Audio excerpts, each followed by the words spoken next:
Number one relationship area to apply the IDEANCE process to and supersize your business. Sharon Horne-Ellstrom here. We're going to pick today the area that we are going to apply this year's process, 7-step process to achieve any goal, correct any problem or challenge area. But we really want to use this for deep, super important relationship. I'm going to share 4 questions that we ask, or 4 areas of criteria to consider as you're picking the relationship that you want to improve or change or achieve this year's most important goal in with respect to relationships. Number 1, let's look at the emotional weight and frequency of communication and contact and interaction in the relationship. Who do you speak to most frequently might be a way to decide and give more weight to that particular relationship. What opinions affect your confidence, right? Do you have a mentor that affects your confidence in a positive way? Maybe that's a relationship that should be your number 1 goal this year. I don't know. Number 3, who do you wish that you had a better connection with? Do you have somebody that you've been estranged from? Maybe you and your business partner are struggling, or maybe you and a member of your board are struggling and you want to improve that relationship because you know it's having an impact on your confidence, your ability to lead, etc. Number 2, growth potential. Pick a relationship or think about a relationship that if you were to repair or achieve a goal in that relationship and get that relationship the way you really, really want it, would have the biggest impact on you and your business's ability to grow and build and supersize. Number 3, level of misalignment or disconnect. What relationship might be the most rewarding if you were to achieve your goal and improve that relationship?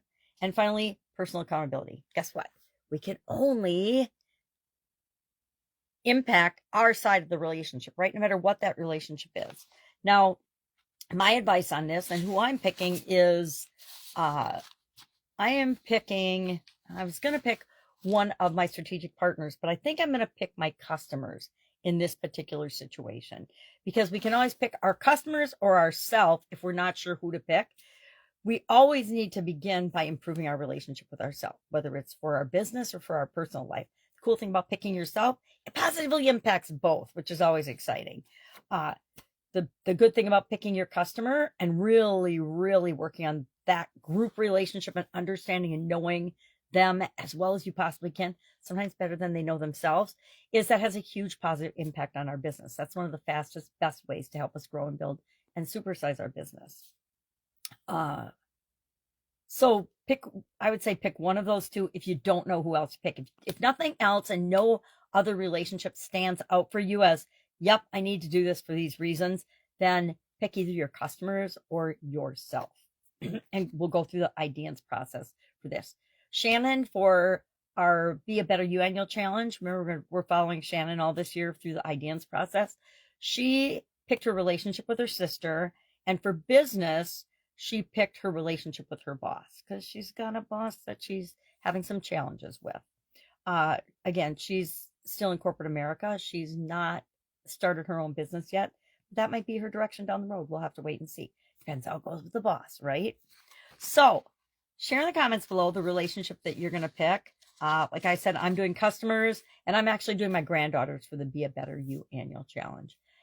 That's it. I don't want to belabor this, but I want you to use some criteria to decide and pick a relationship that really matters to you, that will give you some leverage. And think of the domino. You knock over this domino and it has a positive impact and knocks down all the other dominoes and helps you achieve what it is that you want in your business fast. And I think there's usually one relationship that stands out like this. I remember back in corporate America, I had a super duper challenging customer. They represented 80% of our sales. And so dealing with them took an exorbitant amount of time, took a lot of energy, and they didn't treat us very well. And after about a year, I finally had to cut that customer loose, which is probably one of the scariest things I've ever done. To automatically cut off 80% of your revenue is a scary thing, especially if you're a smaller business. And fortunately for us, we were able to easily replace that sales volume I think it took 3 months, and we had totally replaced and actually gone beyond that volume. Plus, we had more time and energy inside the organization. It was better for my people because they weren't always kowtowing and trying to appease this one big customer. It was kind of like the having almost all your eggs in one basket thing, but we weren't quite there yet. We survived on 20% for a couple of months until we could replace that revenue. But I'm not going to lie, it was super scary. And it wasn't like I didn't try to fix that relationship and repair that relationship first. I didn't have the IDEANCE process back then. Kind of wish I would have, but it might have gone the same way because I could only control what I could control and we could control from our end of the business. And they didn't really want to be or didn't really care about having a long-term relationship with us. We'd already had a long-term relationship, so maybe they were over it and they knew they could find, something that would appease their customers because their customers had maybe a lower standard of expectation than we had with what we were producing. Anyway, big long story. Could probably write a book on it. If I can help you in any way selecting a relationship, please ask. Otherwise, have an awesome day, and I will, of course, be with you tomorrow.